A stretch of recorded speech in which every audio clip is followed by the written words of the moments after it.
Hello everyone, I am Dr. Malika Burman, gynecologist. আজি আমি কথা পাতিম প্ৰিমেনষ্ট্ৰুৱেল চিণ্ড্ৰম লৈ। প্ৰিমেনষ্ট্ৰুৱেল চিণ্ড্ৰম হৈছে কালেকশ্যন অফ চিমটম য'ত distressing physical, behavioural or psychological symptoms আমি দেখা পাওঁ before starting of the menses. The symptom starts and symptoms goes off as the period stop. তো এইটো চিমটম বিলাক কোনো ধৰণৰ কোনো অৰ্গেনিক কজ নাই আৰু যাৰ কোনো সাইকেট্ৰিক ইলনেছো ডাইৰেক্টলি নাথাকে, তেতিয়া আমি এইটো কণ্ডিশ্যনটো প্ৰিমেনষ্ট্ৰুৱেল চিণ্ড্ৰম বুলি কোৱা হয়।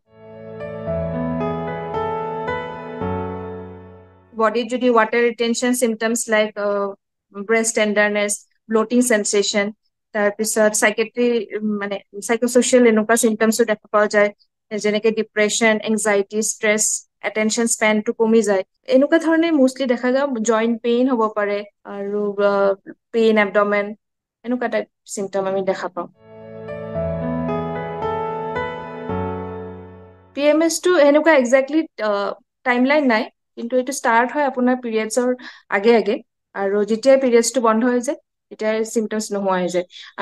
আমি কেনেকে গম পাওঁ? আমি মানে প্ৰস্পেক্টিভলি আমি চাই থাকিব লাগিব, এইটো দেখোন মোৰ বাৰে বাৰে হৈ আছে, মই কনচাল্ট কৰিব লাগে নেকি, কি কি চিমটম হৈ আছে।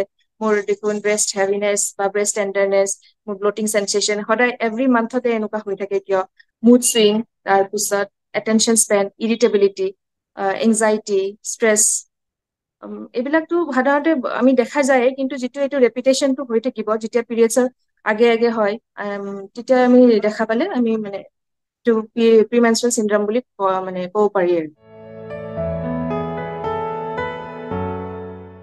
এজ লিমিট এনেকুৱা নাই, ডিউৰিং ৰিপ্ৰডাক্টিভ এজত যেতিয়া তেতিয়া হ'ব পাৰে। লাইক 30-80% আমি দেখা পাওঁ আৰু যিকোনো মানে লেভেলত, মাইল্ড, মডাৰেট, চিভিয়াৰ। কিন্তু চিভিয়াৰটো ইমান নহয়, খুব কম, 3-5% মানুহৰ চিভিয়াৰ ফৰ্মত হয়, যিটো মানে ইণ্টেনচিভ ট্ৰিটমেণ্ট লাগে।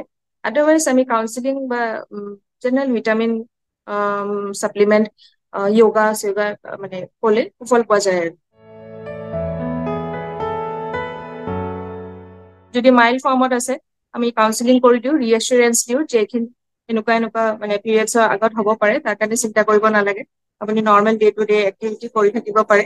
যিটো কাৰণে ট্ৰিটমেণ্ট তেনেকে নালাগে, কাউন্সিলিং কৰিলেই হৈ যায়। ভিটামিন ছাপ্লিমেণ্ট দিব পাৰোঁ, আৰু য়োগা এক্সাৰচাইজ, ৰেগুলাৰ এক্সাৰচাইজ খিনি আমি ছাজেষ্ট কৰোঁ আৰু যেতিয়া চিভিয়াৰ ফৰ্মত হৈ যায়, যেনেকে মই ক'লো প্ৰিমেনষ্ট্ৰুৱেল ডিছফৰিক ডিজঅৰ্ডাৰ, তেতিয়াহ'লে আমি সাইকেট্ৰিৰ কনচালটেশ্যন ল'ব লাগে।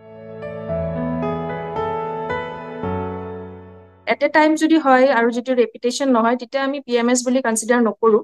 কিন্তু যদি এভৰি চাইকেল হৈ আছে তেতিয়াহ'লেহে আমি প্ৰিমেনষ্ট্ৰুৱেল চিণ্ড্ৰম বুলি কওঁ। যদি এবাৰ হৈছে আৰু পিছৰ চাইকেলত হোৱা নাই, তেতিয়াহ'লে নাই। ৰেপিটেশ্যনটো লাগিব, যে এটা চাইকেলত নেক্সট চাইকেলত আকৌ হৈছে, তেতিয়াহে মানুহজনে মানে লক্ষ্য কৰিব আৰু মোৰ এনেকুৱা চিমটম হৈ আছে। যাব PMSৰ যেতিয়া মই যেনেকে লক্ষণবিলাক ক'লো, সেনেকুৱা লক্ষণ দেখিলে যদি সেনেকুৱা বাৰে বাৰে হৈ আছে, তেতিয়াহ'লে এবাৰ ডক্তৰক কনচাল্ট কৰা ভাল। আৰু তেতিয়া তেওঁলোকক মানে বুজাই দিব আৰু ডক্তৰে কিয় হৈ আছে, আমি কেনেকে ডিল কৰিব লাগে, সেইখিনি যেনেকে কাউন্সিলিং কৰি দিব, ৰিএচুৰেঞ্চ দি দিব, আৰু য়োগা, এক্সাৰচাইজ, ডায়েট ইমানখিনি কৰিলে সুফল পোৱা যাব।